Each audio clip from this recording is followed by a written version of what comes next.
우리 시험 앞두고 전기와 자기 단원 최종 문제풀이 하도록 하겠습니다. 네, 그 수업 시간에 드렸던 것에 이게 풀이 영상이 되겠습니다. 그래서 이제 1번, 2번이랑 6번 같은 경우에는 전자기 유도, 우리가 전자기 유도 지난 시간에 진도는 나갔지만 문제풀이를 못 해봤잖아요. 그래서 1번, 2번, 6번 문제는 전자기 유도에 대한 조금 연습을 하는 문제고요.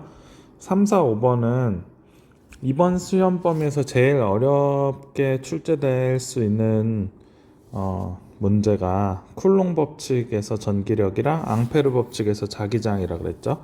그래서 전기력 구하는 거, 자기장 구하는 거 관련된 문제들이 계산을 이렇게 복잡하게 출제가 될 수 있기 때문에 3, 4, 5번은 그런 문제로 구성하였습니다.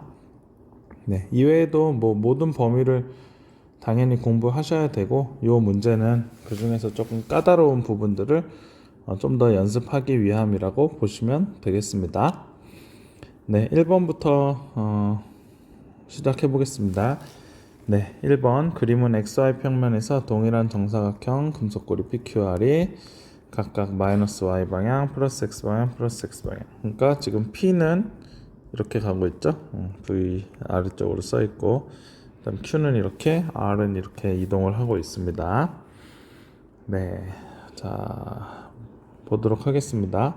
그래서 이 영역 1에서는 요 X 표시라는 건 종이를 뚫고 들어가는 방향, 이 XY 평면을 뚫고 안쪽으로 들어가는 방향이고요. 이렇게 동글뱅이로 나온 거는 X의 평면으로부터 수직으로 빠져나오는 이렇게 종이 윗면으로 우리 지금 문제를 풀고 있는 이 종이에서 튀어나와서 천장 쪽으로 자기장이 빠져나오고 있는 방향이라는 뜻입니다.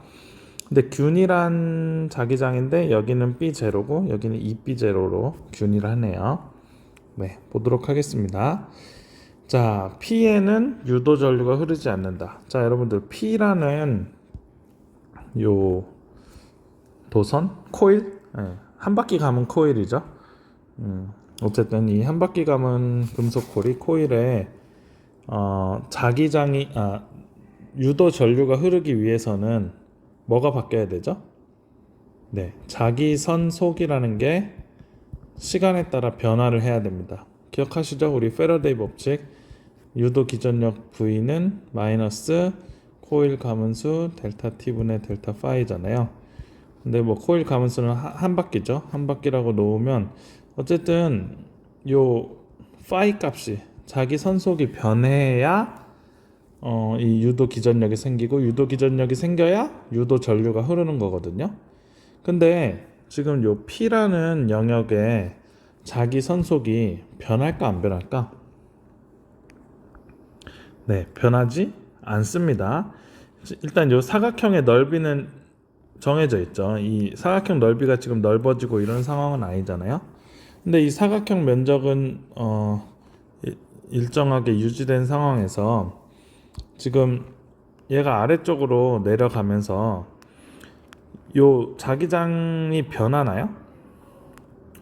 자기장이 변하지 않죠. 이 부분은 계속해서 뚫고 들어가는 방향으로 B0고, 요 오른쪽 부분은 계속해서 빠져나오는 방향으로 2B0고, 그래서 이 고리 안에를 통과하는 자기 선속의 값이 바뀌지가 않습니다. 델타 파이 값이 0이란 얘기예요. 그러면 유도 전류가 흐르지 않겠죠. 그래서 기억, P에는 유도 전류가 흐르지 않는다. 맞는 얘기가 되겠습니다. 자, 그 다음 보도록 하겠습니다. 자, 이제 Q에는 유도 전류가 시계 반대 방향으로 흐른다고 나와 있네요. 그런가 볼까요? Q는 지금 이렇게 도선이 오른쪽으로 이동하고 있죠.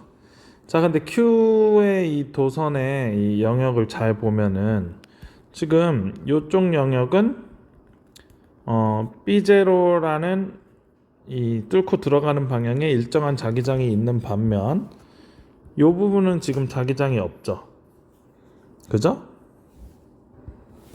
그래서 요 Q라는 코일에는 지금 오른쪽으로 지금 진입하면서 점점 이 자기장을 받는 면적이 어떻게 되고 있어요? 더 이렇게 점점 늘어나겠죠. 완전히 들어오면 더 이상 늘어나지 않겠지만 완전히 들어가기 전까지는 이 자기장을 받는 면적이 이렇게 이만큼에서 점점 늘어날 겁니다. 그 말은 이 Q라는 코일에는 요 XY 평면으로 수직으로 들어가는 방향의 자기 선속이 증가합니다. 그러면 이러한 변화를 코일은 어떻게 한다 그랬죠? 네, 방해한다 그랬죠. 방해하는 방향으로 유도 전류를 생성해서 자기장을 만드는 게 렌츠의 법칙이었잖아요. 그러면 요게 늘어난다는 얘기는 요 코일에는 어떤 방향의 자기장을 생성하려고 할 거냐면 요 방향의 자기장을 생성하려고 할 거예요. 요 방향이란 건 뚫고 나오는 방향이기 때문에 우리 엄지손가락을 천장으로 갖다 대면은 유도 전류가 어떻게 흐르냐? 이렇게 흐릅니다. 그죠? 그래서 시계 반대 방향으로 흐르게 되는데 유도 전류가 근데 딱 그렇게 써 있네요. 그죠? 그래서 우리의 그 예상과 일치를 하고요. 자, 그러면 R은 어떨까요? R이라는 애는 지금 원래 이 EB0라는 뚫고 나오는 방향의 자기장 영역에 있었는데 여기 어떻게 되냐면 이렇게 점점 빠져나오면서 요 방향의 자기장이 어떻게 되고 있어요? 줄어들고 있죠. 점점 요 면적이 이렇게 줄어들고 있잖아요. 그래서 요 방향의 자기장이 줄어들고 있기 때문에 이거를 방해하기 위해서 요 방향을 늘리려는 쪽으로 유도 전류가 형성이 될 겁니다. 그럼 요 방향으로 늘리기 위해선 유도 전류가 요 방향으로 흘러야겠죠. 그래서 R에서도 유도 전류의 방향이 반시계 방향으로 흐르게 됨을 알 수가 있습니다. 그래서 니은은 시계 방향이다. 틀렸습니다.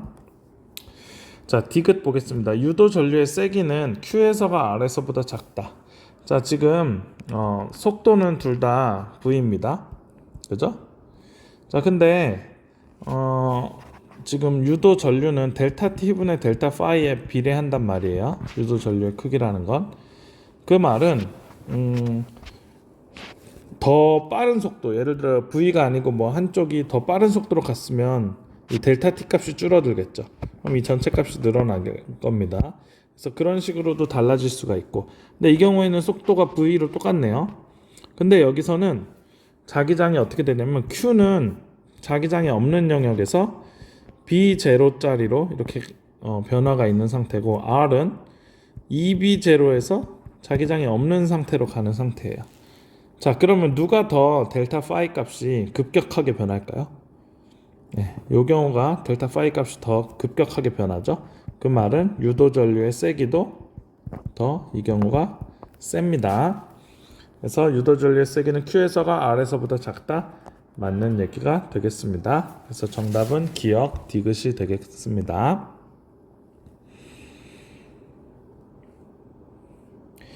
네, 그러면 다음 가도록 하겠습니다. 2번. 네, 그림 가는 사각형 도선이 종이면에 수직으로 들어가는 방향으로 균일하게 형성된 자기장 영역을 자기장의 수직인 방향으로 통과하는 것을 나타낸 것이다. 나는 도선의 중심이 가의 점 PQR을 지나가는 동안의 속도를 위치에 따라 나타낸 것이다. 네, 보겠습니다. 여기 영역을 보면 이 종이면에 수직으로 들어가는 방향이라고 하네요. 자, 그럼 봅시다. 근데 여러분들 이런 문제에서는 여기 위에 문제도 그렇고 여기도 그렇고 이렇게 속도가 변하잖아요. 이 속도가 변하거나 또는 일정한 속도를 이렇게 운동시켜 주는 건 뭔가 외력이 있는 겁니다. 뭔가가 저렇게 운동시켜 주고 있어. 아무튼 V로 등속도 운동해. 그게 뭔지는 모르겠지만 여기서도 외력 같은 게 있을 수밖에 없어요. 이렇게 속도를 점점 이렇게 속도가 점점 일정하게 느려지게 등가속도 운동을 하는 거죠. 이렇게 유지시켜주는 뭔가가 있어. 뭔가가 있는데 그 뭔가에 관심을 가지는 건 아니죠, 우리는. 그 뭔가가 이렇게 속도를 변화시켜주는 과정에서 여기에 어떤 변화들이 있나를 보면 되는 겁니다. 자, 그래서 보면은 P는 지금 네, 어쨌든 이 사각형 도선이 계속 오른쪽으로 이동을 하고 있는 건데 P에서는 3V로 조금 빠르게 이동을 한다면 Q에서는 2V, R에서는 V 이렇게 조금 느리게 이동을 하는 거라고 보겠습니다. 자, P 상황을 한번 보도록 하겠습니다. P 상황은 지금 고리 전체가 자기장 영역에 들어와 있지 않죠. 고리가 점점 오른쪽으로 이동함에 따라서 이쪽 방향 자기장이 이 고리 안에 들어오는 게 더 늘어나고 있습니다. 그럼 이 변화를 고리는 싫어하겠죠. 그래서 이 변화의 반대 방향인 변화로 유도 전류를 형성해야 되니까 이런 방향의 자기장을 형성하는 유도 전류를 형성해야겠죠. 그 말은 뭐냐? 오른손을 이렇게 해보면은 반시계 방향으로 전류가 흐르게 됩니다. 자, Q에서는 어떨까요? Q에서는 지금 Q가 이동함에 따라서 지금 요 고리 안에 자기 선속의 값이 바뀔까요? 안 바뀝니다. 여기 있어도 계속 똑같은 자기장 영역을 지나. 그러면 자기 선속의 변화가 없습니다. 델타 파이가 0이에요. 그래서 유도 전류가 흐르지 않는다. 니은도 맞는 얘기가 되겠습니다. 자, 유도 전류의 세기를 보도록 하겠습니다. 유도 전류의 세기는 지금 P에서는 3V의 속도로 가고 있고 R에서는 V의 속도로 가고 있죠. 그러면 델타 T분의 델타 파이 값이 어떨까? 네, P에서가 R에서의 3배가 맞겠죠? 3배 더 빠른 속도로 들어가니까 3배 더 빠른 속도로 델타 파이 값이 변할 겁니다. 그렇기 때문에 3배이다 맞는 얘기가 되겠습니다. 네. 자, 전자기 유도하는 김에 6번 먼저 좀 풀까요? 6번 좀 먼저 풀겠습니다. 그림은 막대재석의 P면이 솔레노이드를 향해 다가갈 때 솔레노이드에 흐르는 유도 전류에 의한 자기장이 발생하는 모습을 나타내는 것이다. 자, 보면은 솔레노이드에 의한 자기장이 이렇게 됐대요. 솔레노이드에 흐르는 유도 전류에 의한 자기장이 어디가 N극이에요? 솔레노이드에 이쪽이 N극과 같은 역할을 하는 거고 이쪽이 S극과 같은 역할을 하는 거죠. 자, 그러면 우리가 엄지손가락을 쌤이 지금 그림으로 그리기가 어려운데 엄지손가락을 이렇게 하고 이렇게 주먹을 이렇게 말아주면은 그죠? 지금 따봉을 이쪽에다 한 거예요. 이렇게 말아주면은 네, 이렇게 말아주면은 전류가 이렇게 흐르고 있다는 얘기입니다. 오케이? 그래서 이 방향을 잘 따라가 보면 전류가 이렇게 흐르고 있으면 이렇게 흐르는 거죠. 이렇게 전류가 이렇게 흐르고 있는 겁니다. 자, 기억니은님 보겠습니다. P는 S극이다. 이 P가 다가오기 때문에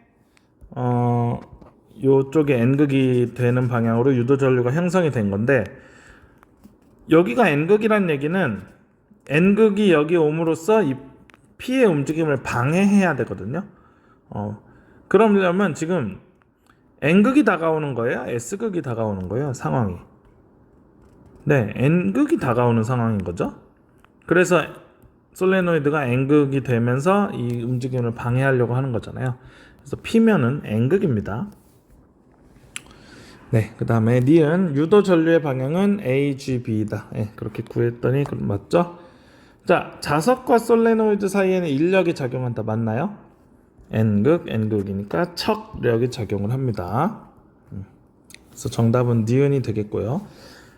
만약 S극이 다가온다면 인력이 작용할까, 척력이 작용할까? S극이 다가온다면 SN이 되면서 또 척력이 작용하게 될 겁니다.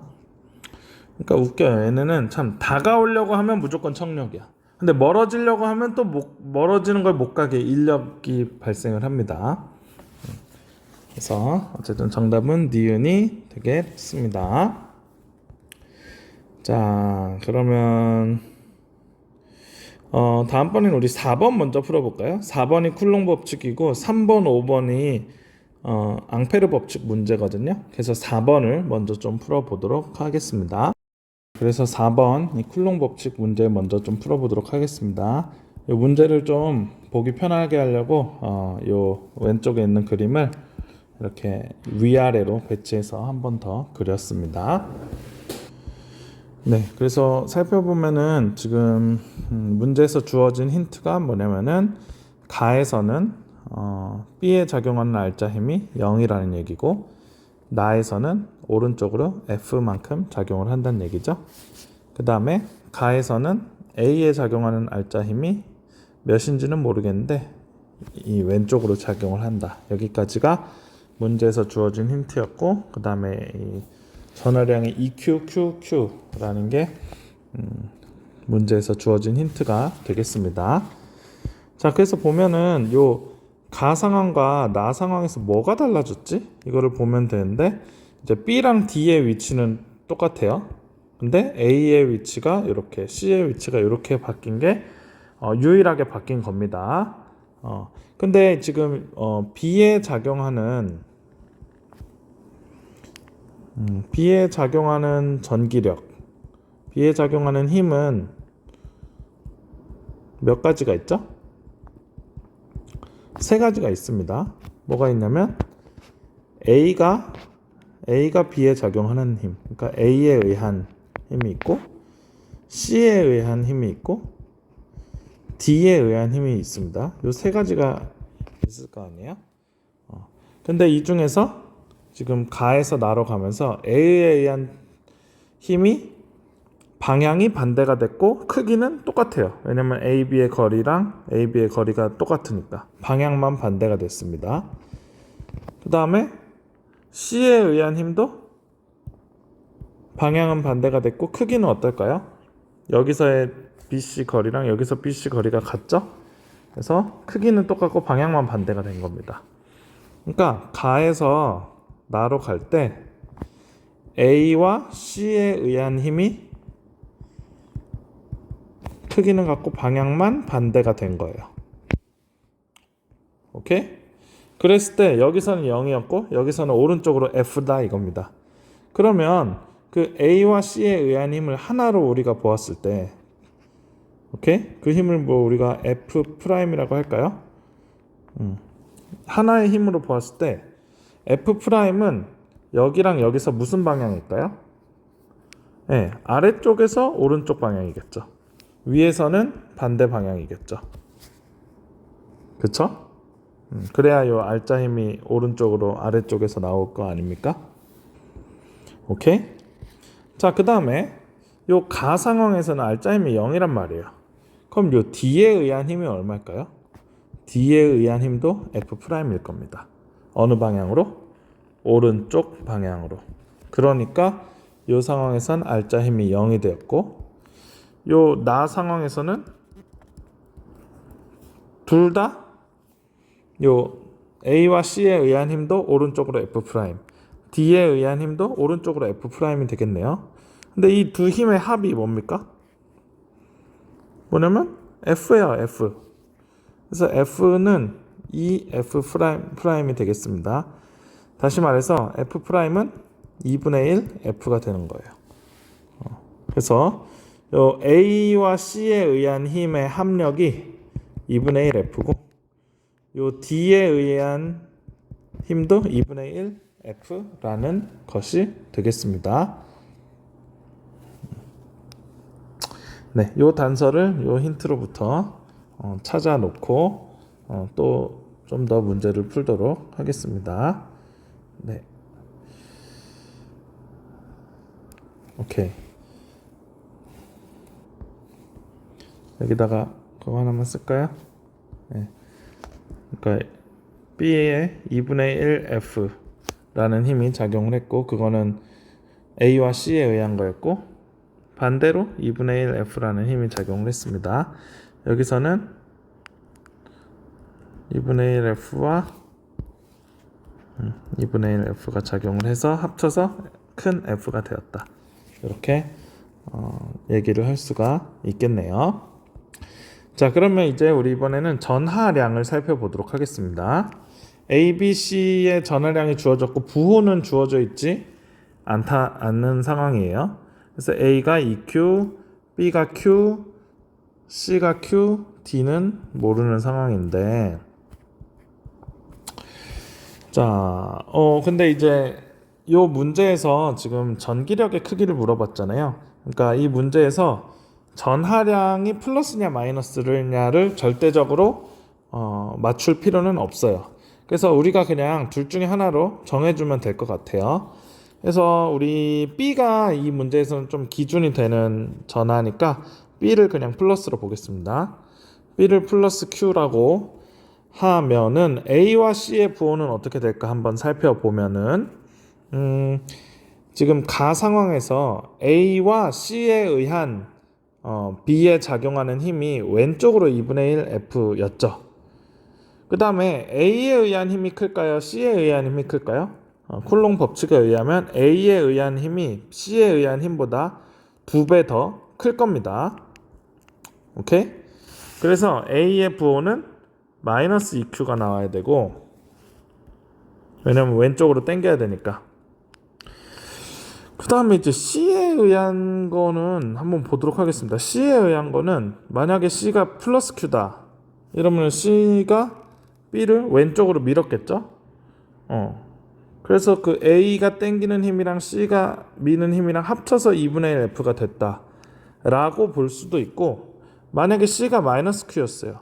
그러면 A는 왼쪽으로 당기고 C는 오른쪽으로 당긴단 말이죠. 이거의 알짜 힘이 왼쪽으로 2분의 1 F다 이렇게 볼 수도 있거든요. 그래서 이거를 두 가지 경우의 수를 좀 다 나눠서 봐야 됩니다. 오케이? 그래서 둘 중에 하나는 뭔가 모순점이 생기겠죠. 네, 그래서 두 가지 경우의 수를 한번 다 보도록 하겠습니다. 첫 번째 경우의 수, C가 플러스 Q일 때, C가 플러스 Q일 때 상황을 우리가 한번 보면은 어쨌든 요 이제 A에 의해서 작용하는 힘, C에 의해서 작용하는 힘을 우리가 합쳐서 2분의 1 F라고 했지만, 그거를 이제 그냥 개별적으로 따져볼까요? 누가 하는 힘이 더 크냐면 C가 작용하는 힘이 더 클 거예요. 그래서 우리 C에 의해서 작용되는 힘을 크기만 보면 F0라고 해보고, 그럼 A에 의한 힘은 EF0겠죠? 이렇게 해서 한번 보도록 하겠습니다. 그래서 첫 번째 경우 C가 플러스 Q라고 한다면은 B에 작용하는 힘이 이제 A에 의해서는 EF0로 작용을 할 거고, C에 의해서는 플러스니까 밀어낼 거 아니에요? 그래서 C에 의해서는 왼쪽으로 F0로 작용을 할 겁니다. 오케이? 그 다음에 두 번째, 요 아래쪽 경우를 한번 보도록 하겠습니다. 요 경우에는 어떻게 될 것이냐? 요 경우에는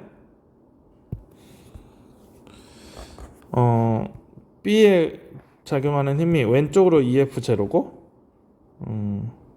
C에 의한 힘은 오른쪽으로 F0일 거란 말이죠. 지금 여기도 끌어당기고 있고 왼쪽으로, 여기는 오른쪽으로 끌어당기고 있단 말이죠. 그래서 이렇게 되는 상황이고, 그렇게 되면은 이 D의 전하량이 각각의 경우에 어떻게 되나 봅시다. 위의 경우에는 이제 D가 이렇게 3F0로 작용을 해야 되겠죠? 그 말은 무엇이냐? D가 전하량이 몇이냐면, 지금 D는 거리가 ED 떨어져 있거든요. ED 떨어져 있는데 3배로 전하량이 더 힘이 더 작용을 해. 그 말은 4분의 QD가 3 곱하기 QC란 얘기입니다. 맞나요? 그러면 QD는 12QC예요. 오케이?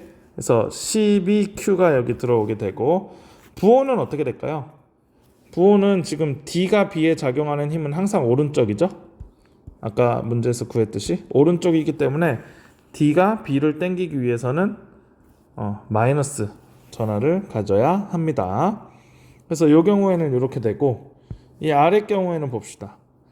아래 경우에는 이렇게 되는데 A와 C에 의한 알짜 힘이 왼쪽으로 F0네요. 그러면은 D에 의한 알짜 힘도 F0가 되면 되겠죠. 그러면은 4분의 QD가 뭐랑 똑같냐면 QC랑 똑같아요. 그래서 QD는 4QC 이렇게 되기 때문에 여기가 4Q가 되고 마찬가지로 부호는 마이너스가 되겠습니다. 자, 그러면 둘 중에 뭐가 맞냐? 이거 우리 두 개를 계속 다 가지고 가야 되냐 하면은 그렇지 않겠죠. 두 개 중에 모순이 되는 경우를 하나 찾아야 되는데 그 경우는 뭐를 단서로 찾아야 되냐면 요 A에 작용하는 힘이 가 상황에서 왼쪽으로 알짜 힘이 발생한다고 했거든요. 그래서 요거를 단서로 좀 찾아보도록 하겠습니다. 요걸 단서로 두 번째 거를 한번 상황을 좀 적용해 보도록 할게요. 자, A가 받는 힘이 요 두 번째 상황에서는 어떻게 될까요? 하면은 A가 받는 힘은 종류가 세 가지겠죠? B에 의한 힘, C에 의한 힘, D에 의한 힘인데 B에 의한 힘은 이 전하량이 EQ고 Q니까 크기는 EF0일 겁니다. EF0고 방향은 지금 서로 끌어당기고 있으니까 오른쪽으로 오른쪽 끌어당기겠죠? 그 다음에 C, A와 C 봤을 때는 지금 EF0 나누기 거리가 2D죠. 그래서 거리의 제곱 4분의 EF0고 방향은 왼쪽입니다. 청력이니까 청력. 그 다음에 D는 봅시다. D에 의한 힘은 지금 거리가 3D거든요.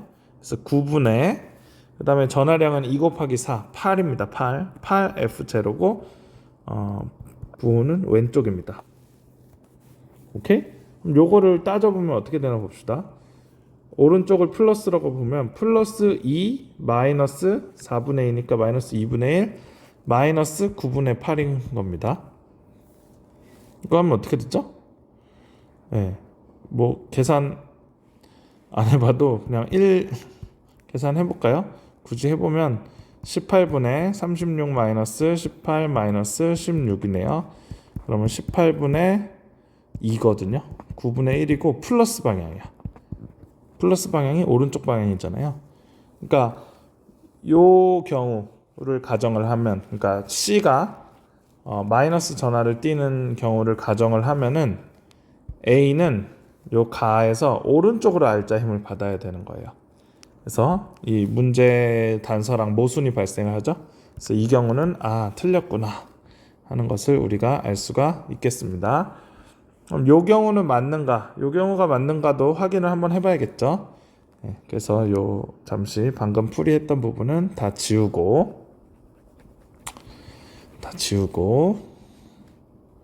자, C가 플러스 Q다 라고 가정을 하고 저 확인을 한번 해보도록 하겠습니다. 자, 이 경우에는 어떻게 될까요? A가 받는 전기력이라는 힘이 있을 텐데 A가 받는 힘은 B에 의한 게 있고 C에 의한 게 있고 D에 의한 게 있는데 B에 의해서는 얼마를 받냐? 괜히 지웠나? 똑같죠? 아까랑. 그래서 EF0고 방향은 오른쪽. C에 의한 힘은 4분의 EF0고 자, 여기서는 방향이 어디입니까? 오른쪽입니다. 자, 그 다음에 D에 의한 힘은 여기서는 10 엄청 크네요. 근데 거리가 3배 3D죠. 그래서 9분의 3의 제곱이 9죠. 9분의 2 곱하기 10이니까 24 F0고 방향은 마이너스 길이니까 왼쪽입니다. 그럼 요거 세 개를 다 합산을 했을 때 왼쪽에 나오냐 이거를 보면 되거든요. 그래서 오른쪽을 우리가 부호를 플러스라고 해주면은 플러스 2 플러스 4분의 1이니까 플러스 2분의 1 마이너스 9분의 24의 값이 음수가 나오냐 이거예요. 음수가 나오나 볼까요? 이것도 18분의 36 플러스 이거는 9죠. 그 다음에 마이너스 48. 이거 보면 어떻게 나오나요? 네. 마이너스 18분의 여기 45고 마이너스 48이니까 3이네요. 그래서 마이너스 6분의 1이 나옵니다. 오케이? 그래서 왼쪽이 나왔네요. 왼쪽이 잘 나왔으니까 이 경우가 맞는 거구나. 이런 것을 우리가 알 수 있겠고요. 자, 그 다음에 요 단서를 그대로 좀 써볼까요? 마이너스 6분의 1 F0가 가에서 A가 받는 힘이거든요.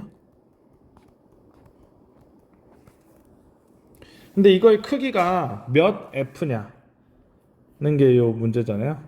뭐 36분의 1F냐, 18분의 1F냐, 12분의 1F냐, 9분의 1이냐. 그래서 요 F0라는 값을 우리가 라지 F로 표현을 하자면 어떻게 표현을 할 수가 있을까요? 그거를 계산해 보면 되겠죠? 오케이? 그랬을 때 우리가 뭐 하나만 해보면 되겠죠. 지금 D에 의한 힘이 아까 2분의 1 F였잖아요. 그러니까 B에 작용하는 힘 중에서 D에 의한 힘이 2분의 1 F였잖아. 근데 지금 상황이 뭐야? 지금 마이너스 2Q, Q, 마이너스 12Q 상황인데 B랑 D 여기 작용하는 힘이 지금 2분의 1 F라며. 오케이? 근데 이거를 아까 우리가 F0를 도입한 식에서는 어떻게 도입을 했냐면 거리가 2D니까 4분의 전하량 Q 곱하기 12Q면은 12죠. 그래서 12F0라고 표현을 했단 말이야. 근데 이게 2분의 1 F란 말이야. 오케이? 그럼 이거 몇이야? 3이잖아요. 3. 오케이? 그래서 F0라는 건 6분의 1 F입니다. 그래서 요거를 그냥 넣으면 돼. 가에서 A가 받는 힘은 6분의 1 스몰 F0거든요. 6분의 1 스몰 F0는 6분의 1 곱하기 6분의 1 F니까 36분의 1 F가 되겠습니다. 그래서 정답은 1번이 되겠습니다. 굉장히 복잡하고 어려운 계산을 가지는 문제죠. 쿨롱 법칙 문제들은 이렇게 굉장히 복잡합니다. 이어서 저희 3번을 풀어볼까요? 여기 좀 지우고 3번 풀고 5번 풀고 마무리하도록 하겠습니다. 3번은 자기장 구하는 문제, 앙페르 법칙 문제거든요. 앙페르 법칙도 쿨롱 법칙 못지않게 조금 복잡한 계산 문제가 나올 수 있습니다. 근데 앙페르 법칙과 쿨롱 법칙의 가장 큰 차이는 뭐였죠? 하나는 전기력에 대한 거고 나머지 하나는 자기장에 대한 법칙인 것도 차이가 있지만 굉장히 결정적인 차이가 쿨롱 법칙에서 전기력은 거리의 제곱분의 1에 비례했고 그러니까 거리의 제곱에 반비례했고 앙페르 법칙에서 자기장은 거리의 제곱이 아닌 그냥 거리에 반비례한 값을 가진다고 했습니다. 그래서 한번 살펴보도록 하겠습니다. 그림 가와 같이 XY 평면에 무한히 긴 직선 도선 ABC가 각각 여기에 고정되어 있다. 그림 나는 가의 X가 0보다 큰 영역에서 ABC의 전류에 의한 자기장을 나타낸 것으로 X축상의 점 P, 요 점인데 거기서 자기장은 0이다. 자기장의 방향은 XY 평면에서 수직으로 나오는 방향이 양이다. 요 마지막 말은 무슨 말이냐면 요 그래프를 보는 방법을 말하는 거예요. 그래프에 요 플러스 값이 의미하는 바가 뭐냐? XY 평면에서 수직으로 나오는 방향이 요 그래프의 플러스 값이다. 요런 의미가 되겠습니다. 자, 그러면 한번 우리 살펴보겠습니다. 여러분들, 이런 자기장 문제에서 이렇게 그래프가 나올 때 이렇게 무한히 커지거나 무한히 작아지는 지점은 어느 지점이냐면 그 정확히 도선이 있는 지점입니다. 앙페르 법칙 보면은 이 도선에서 떨어진 거리를 x라고 했을 때, r이라고 했을 때 그 자기장의 크기는 k r분의 i지 않습니까? 근데 이 R 값이 아주 작으면, 그러니까 여기랑 아예 도선이랑 붙어 있어. R 값이 아주 작으면 이 전체 값은 무한대가 되겠죠. 오케이? 그래서 지금 무한대가 되는 구간이 그래서 나오는 겁니다. 그런데 요 지점이 D잖아요. C가 놓인 지점이 D인데 D에 아주 조금 오른쪽에서는 플러스 무한대가 되고 요 D에 아주 조금 왼쪽에서는 마이너스 무한대가 된다는 얘기는 무엇일까요? C의 바로 오른쪽에서는 어떤 자기장? 지금 플러스가 빠져나오는 자기장이라 그랬죠. 플러스가 수직으로 나오는 방향. 수직으로 나오는 거 우리 기호로 이렇게 표시하죠.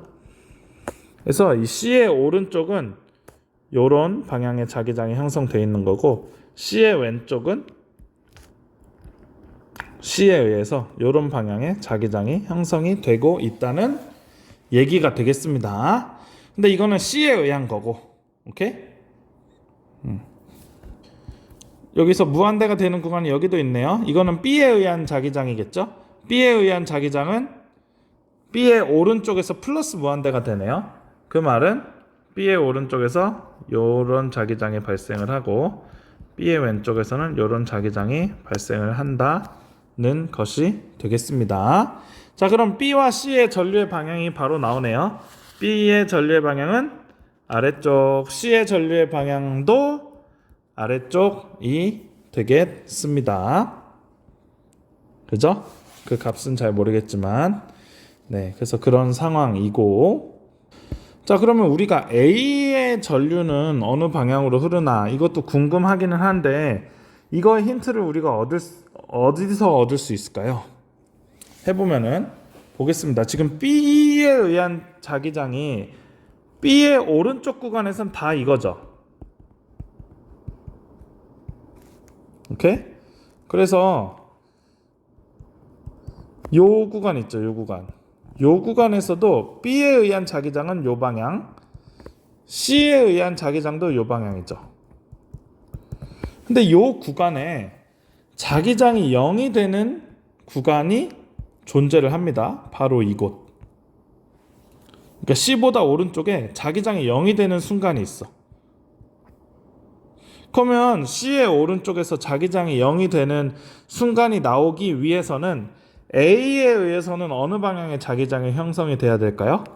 네, A에 의해서는 요 방향의 자기장이 형성이 돼야 하는 겁니다. 그 말은 A는 A의 오른쪽 구간에서는 요 뚫고 들어가는 방향의 자기장을 형성한다는 거고 왼쪽에선 반대겠죠. 그 말은 A에 흐르는 전류는 요쪽 방향이다 하는 것을 우리가 알 수 있겠습니다.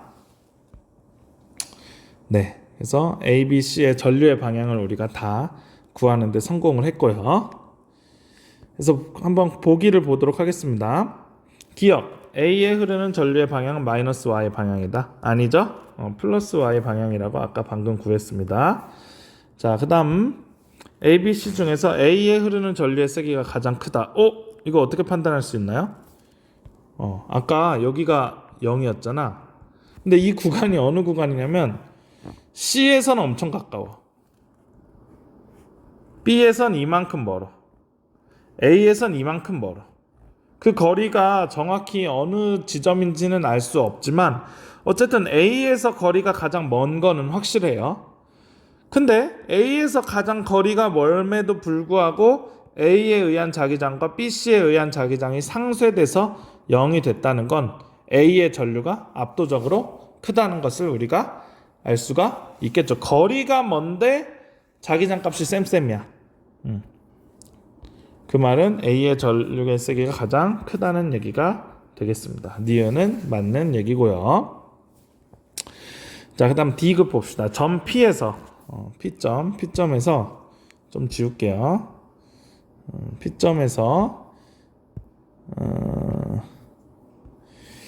C의 전류에 의한 자기장의 세기가 B의 전류에 의한 자기장의 세기보다 크다. 자, 이 P점은 어떤 점이냐면 B에 의해서는 요 방향, A에 의해서는 요 방향, C에 의해서는 요 방향 요로 자기장이 형성되고 있단 말이죠. 그러니까 C에 의해선 요거, A에 의해선 요거, B에 의해선 요게 되고 있는데 요거 세 개의 합산이 몇이야? 빵이네요, 빵. 오케이? 그러면 B가 의한 게 커, C에 의한 게 커요? 네, B에 의한 게 더 크죠. 왜냐면 B에 의한 거에서 A만큼 빼야 요게 나오니까. 그래서 디귿은 틀린 얘기가 되겠습니다. B의 전류에 의한 자기장의 세기가 더 큽니다. 네, 그래서 3번 문제 이렇게 풀었고요. 마지막으로 5번 문제 풀도록 하겠습니다.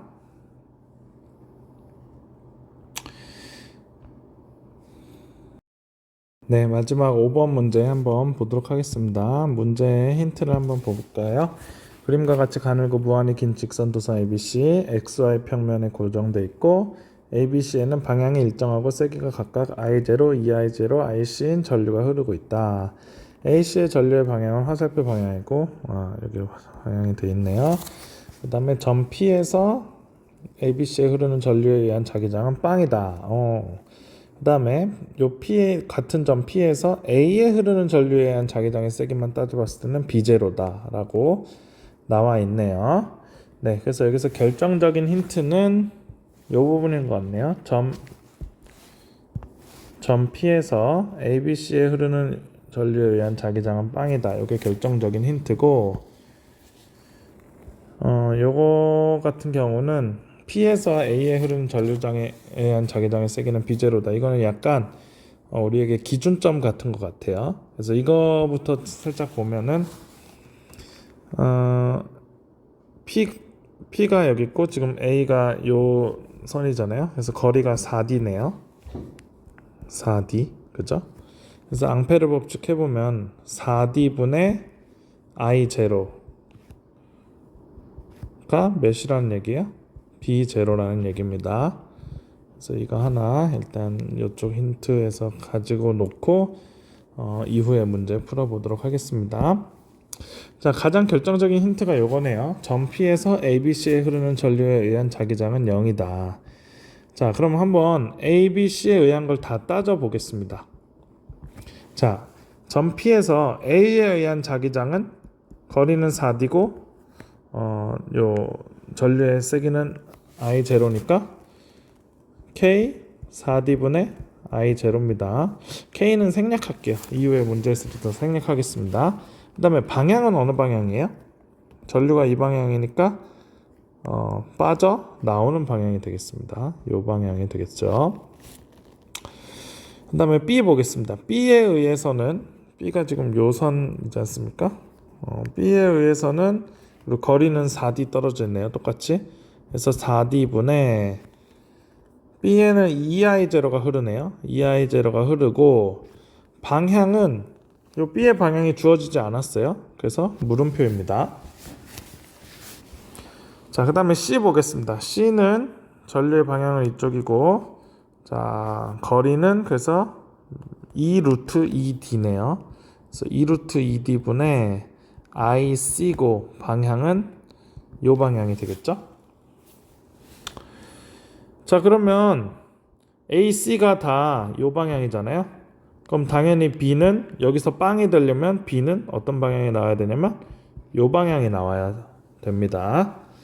그러면 B가 요 방향이 나오려면 B에 흐르는 전류의 방향은 요 방향이 나와야겠죠. 그래야 이 P점에서 요 방향의 자기장을 형성할 수가 있을 것입니다. 그래서 B에 흐르는 전류의 방향은 플러스 Y 방향이다. 맞는 얘기인가요? 네, 맞는 얘기가 되겠습니다. 네, 자, 그 다음 계속 좀 더 보도록 하겠습니다.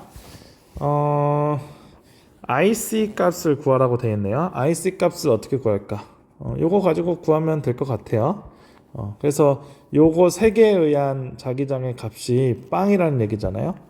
그 말은 4D분의 I0, 그냥 개수 다 뗍시다. D분의 I0 빼고 요거는 4분의 1 플러스 4분의 1, 그리고 요거는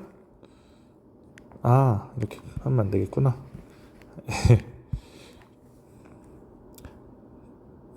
네, 오케이. 4d분의 i 제로 플러스 요거 2루트 2d분의 ic가 뭐랑 같아야 돼요? 4d분의 2i 제로랑 똑같아야 돼요. 오케이? 그래서 요거 이항하면은 우변이 4d분의 i 제로가 되죠. 그래서 요식 풀면 됩니다. 그래서 d는 없어지고 d 없어지고 ic는 4분의 2루트 2i 제로 2분의 루트 2i 제로가 되겠습니다. 니은도 맞는 얘기가 되겠네요. 자, 그 다음에 마지막에 디귿 보겠습니다. 디귿은 점 Q, 여기 있는 지점이죠. ABC에 의해 흐르는 전류에 의한 자기장의 세기는 6B0다. 자, 그럼 저기도 보도록 하겠습니다. ABC에 의해 자기장이 몇이 될까? 자, 먼저 A, 거리가 D네요. 그래서 D분의 I0고 방향은 요 방향이 되겠습니다. 자, B도 거리가 D네요. 근데 여기는 2i0죠. 그다음 방향이 요 방향이네요. 네, C는 거리가 루트 2d고요. 루트 2d분의 IC인데 IC가 몇이었냐면 아까 2분의 루트 2i0죠. 그래서 2분의 루트 2i0고 이거 분모 아래로 내려오면은 네 이렇게 되겠죠. 그래서 이거 없어지면은 몇이야? 2d분의 i0 이렇게 되고 방향은 전류가 이쪽 방향이니까 뚫고 들어가는 방향이 되겠네요. 자, 그러면 요 세 개 더해주면 어떻게 되나요? d분의 i0로 그냥 묶어놓고 요거를 마이너스라고 할게요. 마이너스 1 플러스 2 그 다음에 플러스 2분의 1이네요. 그 말은 d분의 i0에 1 플러스 2분의 1 2분의 3이네요. d분의 i0 곱하기 2분의 3 이 몇 b0냐 하는 걸 물어본 건데 아까 맨 처음 힌트에서 요게 있었죠. 4d분의 i0가 b0네요. 그럼 6b0는 얼마야? 6 곱하면 2분의 3 d분의 i0가 6b0가 나오네요. 오, 정확히 맞네요. 디귿도 맞는 얘기가 되겠습니다. 네, 해서 조금 까다로운 까다로운 단원인 쿨롱 법칙이랑 앙페르 법칙 문제를 좀 추가적으로 풀어봤고요. 네, 전자기유도도 이만큼은 아니지만 조금 어려운 문제가 출제될 수 있으니 잘 대비하시기 바랍니다. 네, 시험 잘 보세요.